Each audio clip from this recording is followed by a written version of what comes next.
Hi, I wanted to give you a very quick demo of our new product, GeoEnableJS for ArcGIS. What you're looking at here is the interface that we're using for the application.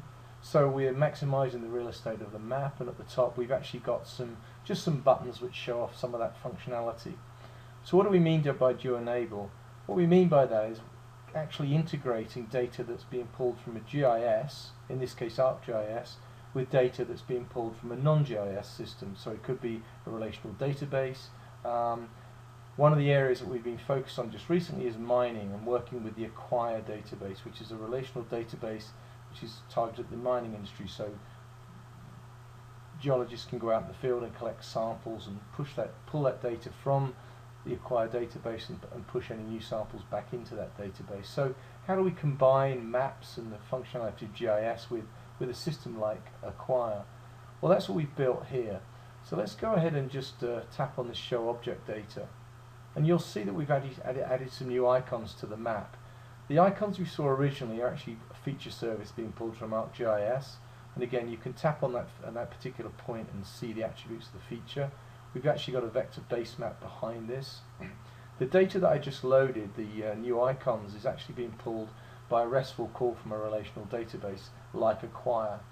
So we can actually overlay that data on the map. So we are actually integrating effectively in the application these two different data sets. And again, if I click on this particular point, we can actually see what's contained in that particular table, that particular row of the table for that feature.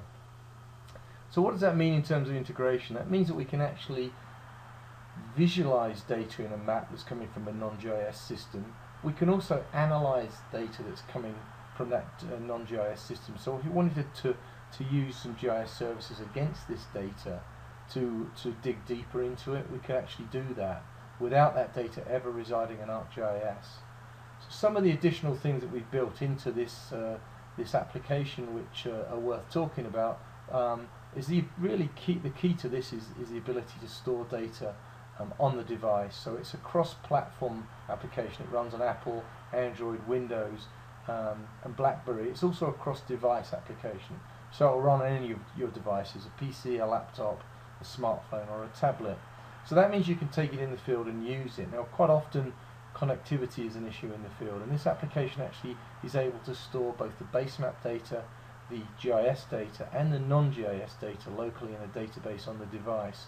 So let's go ahead and prove that. We're going to take the application offline, and what you'll see here is we don't have any base map tiles around the edges.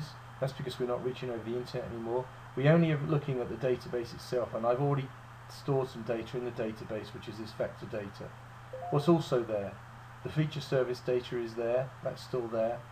Also this non-GIS data is there. So we could go ahead and view the non-GIS data if we don't have connectivity, we're in the field.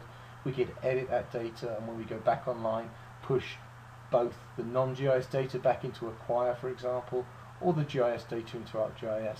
So it's an extraordinarily flexible application that integrates these two different data types and sets. Let us know if you're interested in this kind of a solution at webmapsolutions.com, and we'd be happy to tell you more. Thanks for watching.